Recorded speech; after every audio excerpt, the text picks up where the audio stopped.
boa noite. Nos últimos meses multiplicaram-se as notícias sobre o lançamento de grandes obras públicas de regime em Portugal. Desde a abertura do concurso para a construção do primeiro troço da primeira fase da nova linha ferroviária de alta velocidade entre Lisboa, Porto e Vigo, neste caso entre Porto e Oiã, passando pela aprovação do impacto ambiental do segundo troço da primeira fase de alta velocidade, entre Oiã e Soro neste caso, e também o lançamento do concurso internacional para a compra de 117 novos comboios para a ACP, até à própria conclusão dos trabalhos da Comissão Técnica Independente, que estudou o reforço da capacidade aeroportuária na área de Lisboa e que excluiu a hipótese de aproveitamento da base aérea do Montijo. A melhor pontuação, como sabemos, foi atribuída à localização entre Alcochete e Canha, mais concretamente na área sul do concelho de Benavente. Imediatamente a seguir, ficámos a saber que o ICNF decidiu a não renovação da autorização ambiental para aproveitamento do Montijo, que é a solução preferida da ANA, a gestora dos aeroportos nacionais. Ora, nenhuma destas grandes obras está livre de polémicas, bem pelo contrário. Um grupo de empresários, economistas e especialistas já escreveu vários manifestos a dizer que o governo está a transformar Portugal numa nova ilha ferroviária. Isto tanto por ter optado pela construção de novas linhas em bitola ibérica, ao contrário da Espanha, que escolheu a bitola europeia, como também por o governo ter dado prioridade ao eixo Lisboa-Porto-Vigo, em vez da ligação Lisboa-Badajoz-Madrid.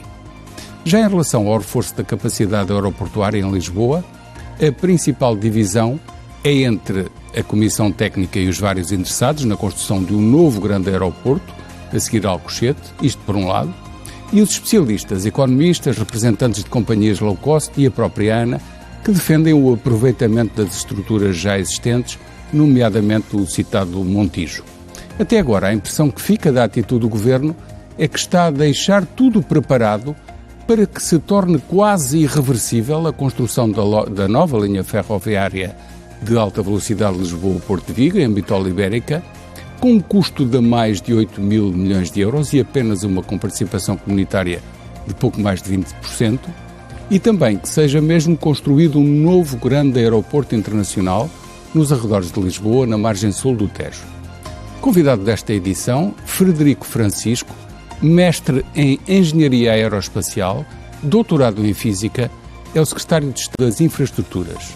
Obrigado pela sua disponibilidade. Obrigado. Começo por lhe perguntar, já lá vamos às perguntas mais técnicas, mas começo por lhe perguntar, Frederico, o Ministro das Infraestruturas é António Costa, certo? O Ministro das Infraestruturas, neste momento, é o Sr. Primeiro-Ministro António Costa. E ele tem aparecido no Ministério? Sim, na verdade, o Sr. Ministro das Infraestruturas, logo no dia da tomada de posse, ele deslocou-se ao Ministério, na verdade até almoçou lá comigo e já por mais do que uma vez realizou reuniões no Ministério das Infraestruturas. Mas não é presença diária? Não é presença diária, porque naturalmente o Sr. Primeiro-Ministro tem que governar todas as áreas do país, mas tem aparecido no Ministério, não tem sido ausente. Então, na prática, o Ministro em exercício é o Frederico Francisco. O Ministro das Infraestruturas é o Dr. António Costa. Isso é formal, na prática é o Frederico. Pronto, isso eu deixo depois ao juízo de cada um. Eu cumpro as tarefas que me são para as quais sou mandatado e sigo as orientações do Sr. Primeiro-Ministro, do Sr. Ministro das Infraestruturas. E o que é que vai fazer em abril e maio e seguintes? Bom, primeiro temos que esperar pelo resultado das eleições e depois isso pode influenciar que oportunidades é que eu tenho a seguir a isso e o que é que eu irei fazer. Mas admite arrumar os poucos papéis, porque trabalha mais na base informática, ou poderá ter a possibilidade de continuar e da sua vontade quer continuar? Eu não sei que escolhas é que vou ter quanto a isso. Imaginemos que Pedro Nuno Santos vence as eleições e que o convida. Não escondo que eu gostava de ficar ligado a um conjunto de projetos que tenho acompanhado e que são muito importantes e nos quais eu tenho até um envolvimento emocional significativo. Nomeadamente estes de que falámos. Nomeadamente a alta velocidade ferroviária. Muito bem, vamos então às polémicas. Esta acusação de um conjunto de especialistas, empresários, estou-me a lembrar, por exemplo, do presidente da Associação de Empresas que fabricam peças para automóveis e que diz que Portugal está a ficar uma ilha ferroviária por causa desta decisão de adoção da bitola ibérica, portanto, continuação da utilização da bitola ibérica, distância entre eixos ou entre carris, em vez da bitola europeia, que foi o que a Espanha já apostou há mais de 15 ou 20 anos. Isto é um dos aspectos da polémica. O outro é ter escolhido a ligação Lisboa-Porto para começar a construir alta velocidade. O que é que responde a esta acusação de transformar Portugal numa ilha ferroviária? Pronto, eu para já agradeço a oportunidade para poder estar aqui hoje e poder falar um pouco sobre este tema, em particular sobre a questão da bitola, que acho que é um tema que acho que tem acalmado, mas que continua envolto em alguma controvérsia e, a meu ver, em alguns equívocos. Em primeiro lugar, é preciso separar quando... Primeiro temos que definir o que é que significa ligação à Europa. Ligação à Europa tem um significado diferente quando falamos do transporte de passageiros ou do transporte de mercadorias. Quando falamos do transporte de passageiros, aquilo que estamos a falar é onde é que é possível chegar de comboio em 3 horas. E 3 horas é um número mágico, digamos assim, que é o tempo de viagem máximo que permite que o comboio seja competitivo com o avião. Tendo isto em conta, do ponto de vista do transporte de passageiros, a nossa ligação à Europa é, na verdade, ligar ao centro da Península Ibérica ou à Galiza. É onde nós conseguimos chegar... A Vigo ou a Madrid? À Corunha, digamos, ou até Madrid, que é onde, com a tecnologia que existe... Barcelona já não.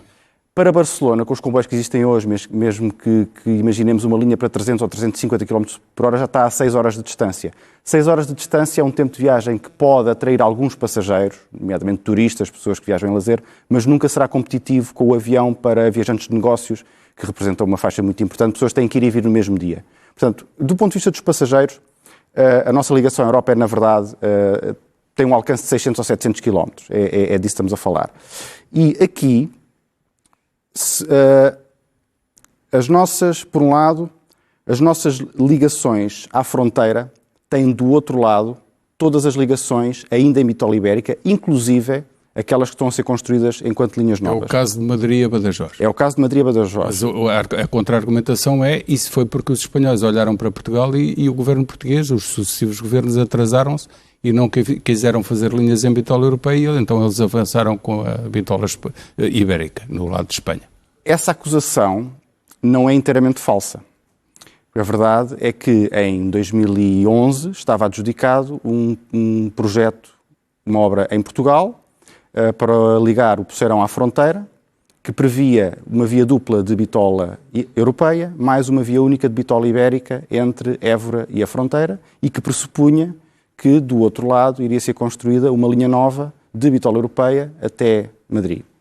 Veio a crise financeira, tanto em Portugal como em Espanha, e tanto Portugal como Espanha reduziram dramaticamente os seus planos. Na verdade, Espanha reduziu dramaticamente os seus planos para toda a sua rede. Por exemplo, Espanha tinha planos para novas linhas de bitola europeia para Salamanca, que nunca foram construídas, para a Galiza, que foram recentemente inauguradas, mas numa versão mais reduzida do que aquilo que estava inicialmente previsto. Por exemplo, a bitola europeia na ligação à Galiza termina em Ourense, de Ourense até Santiago de Compostela, a linha já é de bitola ibérica e a ligação no eixo atlântico entre Vigo e a Corunha é de bitola ibérica. Para não sermos muito técnicos, então não vai, ou não, o Governo optou por não utilizar a bitola europeia porque do outro lado da fronteira tem bitola ibérica e para se fazer já as ligações, só assim é que poderia funcionar. É isso? É isso. O princípio que nós adotamos é um princípio de continuidade da rede. Portanto, não faz sentido construir troços isolados de bitola europeia porque os comboios ficariam confinados a essa linha e não poderiam prosseguir.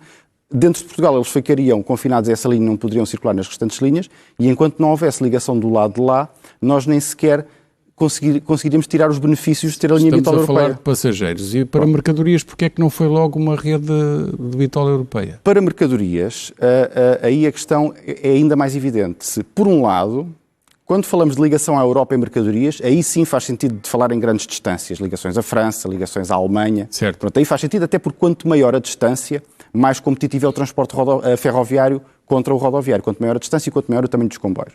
Agora, aqui, então, é muito importante olhar para aquilo que existe em Espanha. Porque, de facto, Espanha tem, neste momento, mais de 2.000 km de linhas de bitola europeia. Mas elas são, quase exclusivamente, com uma única exceção, que eu já vou dizer qual é, são linhas onde circulam apenas comboios de passageiros, são linhas de alta velocidade onde só podem circular comboios de passageiros. Portanto, o tráfego de mercadorias em bitola europeia em Espanha é residual, existe apenas numa linha entre Barcelona e a fronteira com França, e ainda assim, tomando o conjunto do tráfego ferroviário de mercadorias entre a Península Ibérica e o resto da Europa, e França, que é residual. A cota modal da ferrovia no transporte de mercadorias entre a Península Ibérica e o resto da Europa é muito pequena, mas mesmo tendo em conta essa cota modal, apesar de já existir essa ligação de bitola europeia, a esmagadora maioria do tráfego continua a usar as duas ligações de bitola ibérica. Então, para os espectadores perceberem... do lado do Golfo da Pescaia e outra do lado do Mediterrâneo. Para os espectadores perceberem, esta questão da bitola não é um problema. Não é um problema para já. Num horizonte de 10 ou 20 anos, e ainda mais no transporte de mercadorias, a questão da bitola não se colocará para nós. Porque com os planos que Espanha tem atualmente para o desenvolvimento da sua rede de bitola europeia, em particular para o transporte de mercadorias, aquilo que se espera e aquilo que está comprometido com Espanha até 2030, e provavelmente sofrerá atrasos, é que seja concluído o Y Basco, que irá trazer uma ligação de bitola europeia até Vitória, ainda no País Basco, ainda a centenas de quilómetros da fronteira portuguesa, e será desenvolvida a ligação ao longo do corredor mediterrâneo, ligando Barcelona a Valência até Algeciras. Portanto, isto é o que Espanha fará até 2030, 2035. E depois, nessa altura, pode-se fazer a conversão das novas linhas de Portugal para a métrica europeia? Pronto. Esse é o segundo ponto. Nós adotamos o princípio de continuidade da rede, mas todas as obras, e na verdade não só nas novas linhas, em todas as modernizações de linhas existentes que nós estamos a fazer em Portugal, nós estamos a instalar travessas polivalentes e, no fundo, a deixar tudo preparado para que no momento em que seja necessário fazer a migração, seja necessário e útil, que ela se possa fazer com o mínimo de perturbação possível. Entramos em questões muito técnicas, mas é importante para esclarecer esta polémica. E agora as opções. Ligar Lisboa-Porto Vigo em vez de Lisboa-Madrid e gastar por cada fase 2 mil milhões de euros uma linha nova de Lisboa a Porto e a Valença num total de 8 mil milhões de euros. Não é uma loucura, pergunto eu? Porque há muita gente que diz que é uma loucura. Pronto.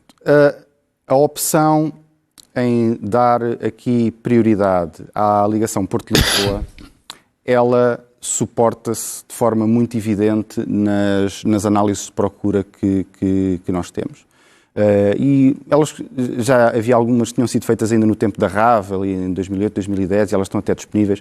E há uma das análises é muito interessante porque na mesma análise compara a ligação Lisboa-Porto com as 3 ligações internacionais. A ligação por Badajoz, a ligação por Salamanca e a ligação para a Galiza. E os dados interessantes aí são que, em primeiro lugar, o eixo que tem mais procura, e é por uma ordem de grandeza, é por um fator 10, é a ligação entre o Porto e Lisboa.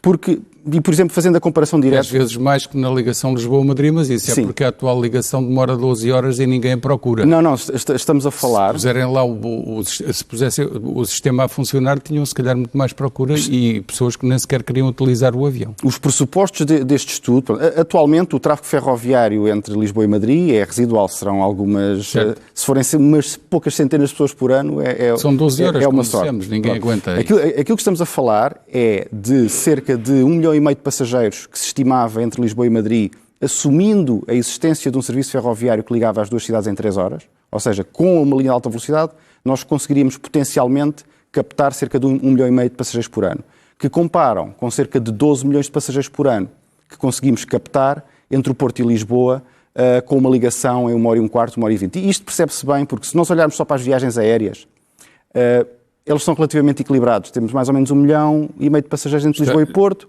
mais ou menos 1,5 milhão entre Lisboa e Madrid. A diferença é que nós depois temos mais de 100 milhões de viagens de automóvel por ano no eixo entre Lisboa e Porto. Está explicado, pergunto-lhe, vão gastar 8 mil milhões de euros para fazer uma linha que na ligação Lisboa-Porto reduz a viagem em 20 minutos ou isso é uma acusação infundada? A linha, isso é capaz de ser dos mitos mais difíceis de desaparecer que existem. Então faça uma coisa, diga-me quando é que vai estar pronta esta linha e quanto tempo é que demora a viagem por comparação com o atual? Atualmente, uma viagem a viagem mais rápida de comboio que é possível fazer no Alfa, entre a Gare do Oriente e Porto Campanhã, demora 2 horas e 49. Sim. Que não é o melhor tempo que já demorou, já chegou a demorar 2 horas e 36, antes da linha estar em obras.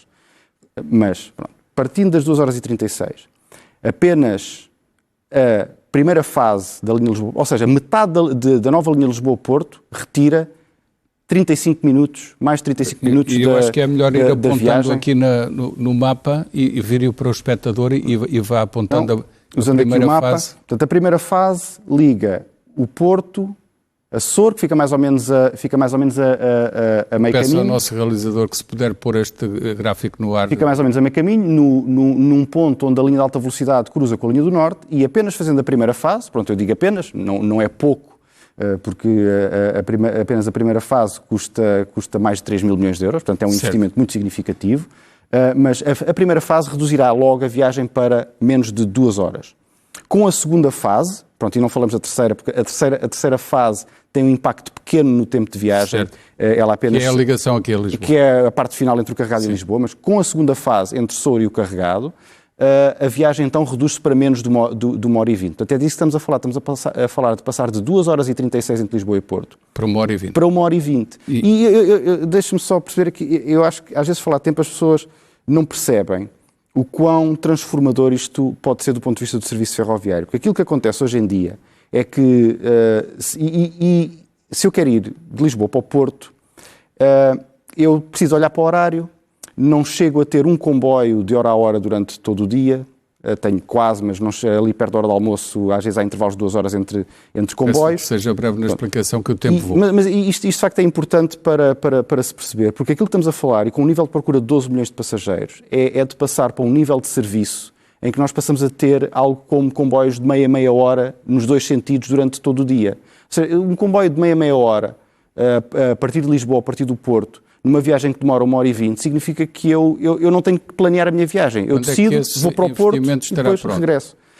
Aquilo que está planeado é que a primeira fase seja concluída no final de 2029 e a segunda fase cerca de 2 anos depois disso. A segunda fase está a avançar com cerca de 2 anos de desfazamento. O lançamento desta gigantesca obra torna-se irreversível para o novo governo? Ou, por exemplo, pode não fechar o primeiro concurso e decidir desistir, mas já se gastaram milhões em estudos? Bom, vamos lá ver. Os novos governos têm sempre a liberdade de tomar as decisões que quiserem. Agora, eu quero acreditar, e acho que há boas razões para acreditar, até tendo em conta a aprovação por larguíssima maioria da resolução da Assembleia da República que recomendava ao governo que lançasse este concurso, e todos os passos anteriores... E António Costa falou com Luís Montenegro. Sim, mas na verdade não foi esse o primeiro passo. Este projeto já estava no Programa Nacional de Investimentos 2030, que já tinha sido aprovado por uma maioria superior a 3/4 na Assembleia da República, e onde já lá estava este projeto. O projeto já tinha sido apresentado publicamente em setembro de 2022, pelo Sr. Primeiro-Ministro na estação de campanha. Ou seja, isto é um projeto que já é conhecido e que já tem sido discutido pelo país pelo menos há 2 anos.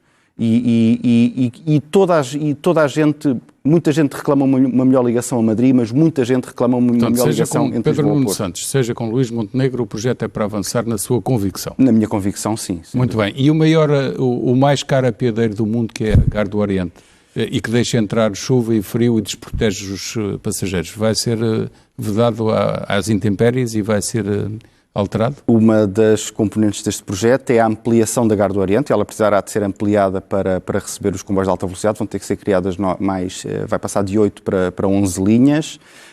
E na revisão do projeto vai ser incluída uma melhoria dos espaços comerciais da estação e também uma melhoria das condições de abrigo e das condições de conforto dos passageiros da estação, que reconhecidamente têm insuficiências. Vai ser fechada e o gabinete do arquiteto Santiago Calatrava vai receber mais uns largos milhões. Eu não conheço exatamente o projeto, nem sei sequer se já está concluído, mas um dos objetivos é melhorar claramente as condições de conforto dos passageiros na estação. Como lhe disse, o tempo voa. A linha da Beira Alta que está até fechada por causa de obras. Quando é que abre e quando é que está funcional?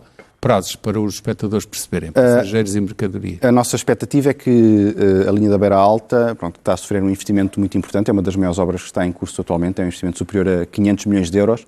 A linha da Beira Alta é a nossa principal ligação internacional de mercadorias, vai ficar preparada para circular em comboios de 750 metros. Neste momento, mais do que a bitola, O aumento da carga por comboio, traduzido no aumento do comprimento dos comboios, é uma das formas mais eficazes que nós temos de reduzir linha de escoação das nossas exportações. É a nossa principal... E tirar caminhões da rodovia, caminhões portugueses pela Europa toda. Só para lhe dar um número, dentro do programa Ferrovia, dentro das obras que estão em curso e algumas já concluídas, como no caso da linha do Minho, do programa Ferrovia 2020, das nossas 3 principais ligações internacionais, que é pela Galiza, pela Beira Alta e pelo Alentejo, nós vamos quadruplicar a nossa capacidade de escoamento por ferrovia.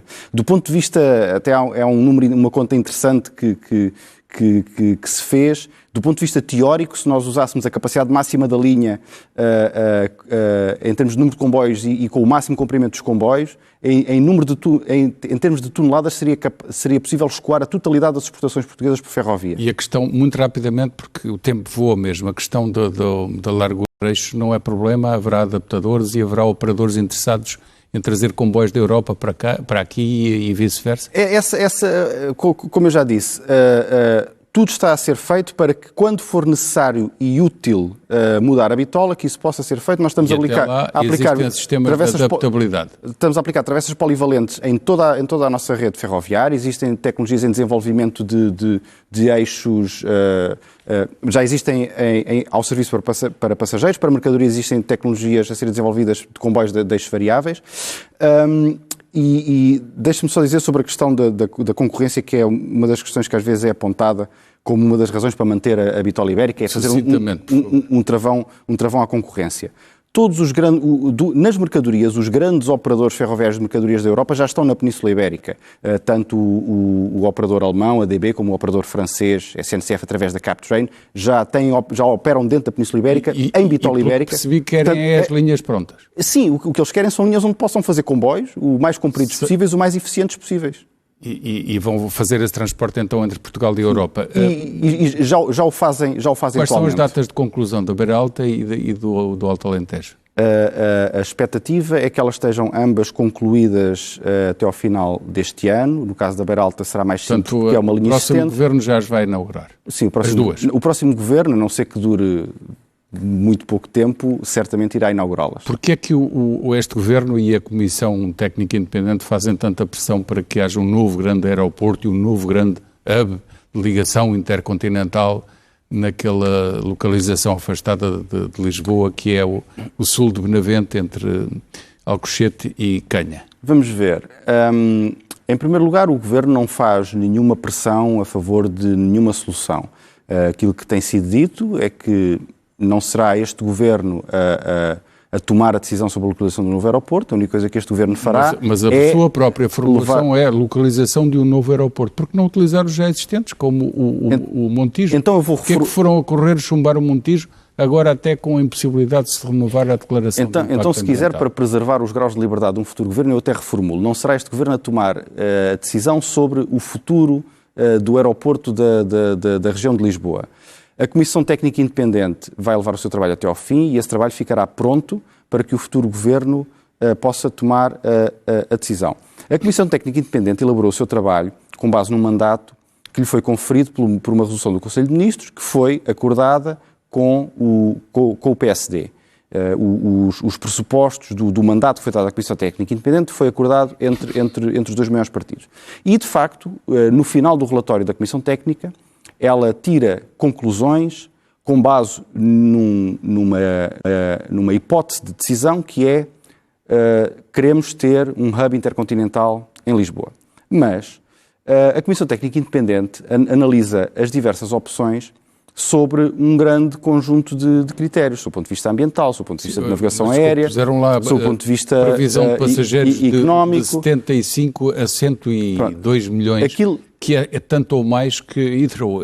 Isto é uma loucura que lá puseram de previsão. Aquilo que eu quero dizer é, se um futuro Governo decidir que não quer que exista um hub, ou que não acha útil para o país que exista um hub intercontinental em Lisboa, o relatório da Comissão Técnica Independente, a meu ver, tem lá os dados suficientes para permitir uma decisão sob critérios diferentes daqueles que a própria Comissão Técnica Independente. Os relatórios de facto são muito ricos recuperar o Montijo fica em aberto? Nesse aspecto. Como lhe digo, não será este Governo a tomar uma decisão sobre o futuro do aeroporto da região de Lisboa e, portanto, todos os graus de liberdade ficam em aberto para incluindo recuperar o Montijo? Incluindo não fazer nada. Incluindo recuperar o Montijo? José Gomes Ferreira, todas as opções ficam em aberto. Sim. Porque, na verdade, não foi chumbado, foi apenas dito que não serve para a hub intercontinental. Sim, é exatamente isso que está lá escrito. Portanto, ainda pode ser hipótese. Eu insisto nisto, porque ainda esta quarta-feira, como ouviu e viu, o presidente executivo da Ryanair veio dizer que loucura é esta, tem aqui um aeroporto, aproveitem-no, em poucos meses ou em pouco tempo estará apto para receber aviões, já os recebe que são da Força Aérea, porque é que estão com loucuras. Basicamente a conversa foi essa, e a Ryanair e outras low cost querem utilizar o Montijo porque é em linha de vista com a cidade, é tudo perto e servir ao turismo facilmente. A Ryanair, naturalmente, e as outras companhias defendem aquilo que são os seus interesses. No caso das companhias low cost, tipicamente é ter um aeroporto com as taxas aeroportuárias o mais baratas possível. Depois era preciso demonstrar, de facto, que o aeroporto do Montijo poderia estar pronto em poucos meses, o que é no mínimo questionável, diria eu. Mas pronto, eu quero evitar o mais possível estar a comentar opções concretas. Mas repare que é um grande operador de transporte aéreo que traz muita gente para Portugal e que leva muita gente daqui, portanto, faz movimentar a economia. Como diz, eu poderia ficar aqui, eu também tenho opiniões sobre isso e poderia ficar aqui a debatê-las consigo, e seria muito é isso que eu quero. Mas é que diga a sua opinião. Mas neste momento nós não queremos mesmo condicionar as decisões de um futuro governo. Agora, se me pergunta a mim, e de facto se quer a minha opinião, o hub intercontinental em Lisboa ele já existe. Existe mas o hub nossa dimensão da nossa TAP para a ligação à África e à América Latina. Aquilo que nós temos neste momento é um hub intercontinental em Lisboa e que é neste momento a principal porta de entrada na Europa para pessoas vindas do Brasil. Certo. E é uma porta significativa para pessoas vindas dos Estados Unidos. E tem um valor económico muito significativo para o país e que neste momento está limitado no seu crescimento por uma infraestrutura que é o aeroporto Humberto Delgado. Portanto, a minha opinião é que a manutenção e a possibilidade de crescimento de um hub intercontinental em Lisboa é uma questão relevante. Mas repara, e representa um valor económico importante para o país. Mas repara, construir um novo grande aeroporto na zona indicada, que custará no somatório das várias fases 8 mil milhões de euros, dito pelo próprio Presidente da Comissão, mais 8 mil de ferrovia nas linhas que referimos. Aliás, na ligação da linha do Norte, ligação a Valença. Mais 5 ou 6 mil na ligação aqui ao aeroporto, porque será necessário construir uma nova ponte. Já vamos em 25, quase 30 mil milhões de euros. O país não ficou rico de repente. Não, Isto é uma loucura de obras que não se podem fazer todas assim, pensando que o dinheiro cai do céu. E pronto, há aí muita coisa misturada, não é? Eu sei, mas estou a fazer um somatório. É que, pronto, para já, nem tudo é dinheiro público. O investimento aeroportuário, até em virtude das regras europeias, ele não pode ser feito por dinheiros públicos. Não, ele tem que ser financiado basta o governo que estiver em funções corresponder àquilo que vai ser a exigência da ANA, que é prolongar a concessão por mais 25 anos. Ora, aí está o dinheiro público a entrar por via indireta. Mas ele não pode haver afetação direta de fundos públicos. Isso entra num processo de auxílios de Estado, porque, de acordo com as regras europeias, o setor aeroportuário funciona em regime de concorrência. E depois, todos esses investimentos na ferrovia, eles obviamente não se vão fazer todos em 6 anos. Vão ser feitos ao longo de um intervalo de tempo que seja sustentável e comportável para o país. Aliás, uma das coisas que é exigida atualmente, sempre que temos que lançar um contrato como um concurso como aquele que foi lançado para a primeira fase do Porto da linha Porto-Lisboa, é uma análise de comportabilidade orçamental. E pronto, neste momento, essa análise de comportabilidade orçamental está feita para a primeira e segunda fase da linha Porto-Lisboa. Não querendo voltar a questões técnicas com a ferrovia, mas uma das acusações que os críticos fazem é que o Governo se atrasou irremediavelmente e, em vez de ir buscar 80% com participação comunitária para estas obras, como fez a Espanha em devido tempo, começando há mais de uma década, o governo português atrasou-se e já não pode ir a uma comparticipação de 80%, quando muito consegue 20% transeuropeias e mais algumas migalhas, digo eu, que são milhões. Neste momento estão a candidatar-se a mais 140 milhões através do Fundo de Coesão. Porquê é que não fizeram as coisas a tempo? E não lhe pergunta a si, porque não estava lá na altura, certo. Mas, por exemplo, o ministro Pedro Marques teve essa ocasião, o ministro Pedro Nuno Santos também teve tempo, e fizeram tudo na 25ª hora, como se costuma dizer. Eu acho que a última oportunidade que o país teve de financiar uma linha nova Porto-Lisboa toda, qualquer coisa como 80%, foi no início dos anos 90, quando Espanha fez a linha Madrid-Sevilha. Desde então isso já não se faz. Porque aquilo que é preciso explicar... No início dos anos 90 aponta para Aníbal Cavaco Silva. Aquilo que é preciso explicar... Ou até António Guterres. Fala-se muitas vezes, podíamos financiar isto a 80%, 85%, porque as pessoas assumem que os fundos europeus são infinitos, mas não são. É possível financiar coisas até 80%, 85%, mas dentro do plafond de fundos europeus que está disponível. Aquilo que o país só tomou a decisão de avançar com este projeto e ele só se tornou consensual, já tinha tomado uma vez no passado, voltou para trás, e ela agora só foi tomada em 2019. No final de 2019 é que se começou seriamente a trabalhar nisto, e o anúncio público foi feito em setembro de 2020. Portanto, foi a partir daí que o país coletivamente decidiu avançar com este projeto e que começámos a desenvolver todos os projetos, análises de impacto ambiental, a fazer todos os procedimentos necessários. Se quer que lhe diga, assumindo que o processo se iniciou no final de 2019, ter os primeiros concursos lançados no início de 2024, para um projeto desta escala, desta dimensão e desta complexidade, eu diria que não é nada mau. O calendário eleitoral e o período que se segue depois com a formação de governo, que vai demorar, a posse do governo, vai interferir neste calendário? Tanto das grandes obras referentes às linhas ferroviárias como do próprio processo do aeroporto?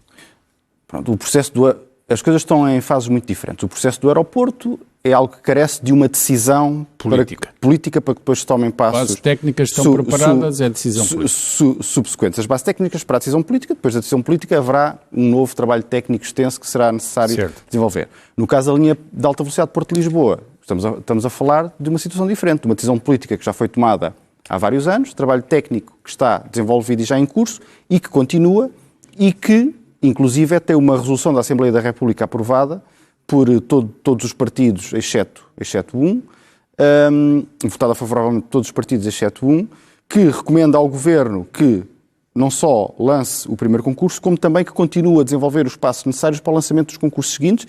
Em particular, se falarmos no curto prazo, estamos a falar do segundo concurso da primeira fase, que deverá ser lançado no final do primeiro semestre ou início do segundo semestre deste ano, e depois continuar a trabalhar para a segunda fase, mas já estamos a falar a 2 anos de distância. Só para concluir, chegamos ao fim. Em relação à ligação a Madrid, os portugueses que queiram ir de comboio, quando a obra estiver pronta, vão demorar quanto tempo? Não chegamos a falar desse aspecto. Esse de facto é um aspecto relevante porque às vezes parece que não estamos a fazer nada na ligação a Madrid, mas estamos. Não é? A nova linha que está a ser construída entre Évora e Elvas, ela vai permitir encurtarem muito o tempo de viagem entre Lisboa e Madrid. Ainda não será um tempo de viagem competitivo com o avião, mas aquilo que nós esperamos é que seja possível criar um serviço ferroviário direto entre Lisboa e Madrid que demore 5 horas e meia por aí. É competitivo com a própria autoestrada. É competitivo com o automóvel, é competitivo com o automóvel ou com o autocarro, ainda não é competitivo com o avião, mas aquilo que nós esperamos é que, algures, durante o ano 2025, seja possível criar esse tipo de serviço. Portanto, em 2025 já podemos ir a Madrid às compras e passear. E passar lá uma noite e voltar. Ainda não dá para ir e vir no mesmo dia, mas dá para ir passar uma noite e voltar. Já é alguma coisa. Já é alguma coisa. Muito obrigado por esta entrevista. Foi muito importante porque a polémica, como sabe, estava muito forte. Sim, é verdade. E há de continuar, mas muitos pontos foram aqui esclarecidos. Fizemos serviço público e aos espectadores, obrigado pela sua disponibilidade, e aos espectadores, muito obrigado pela vossa atenção. Até quarta-feira, tenham uma boa semana.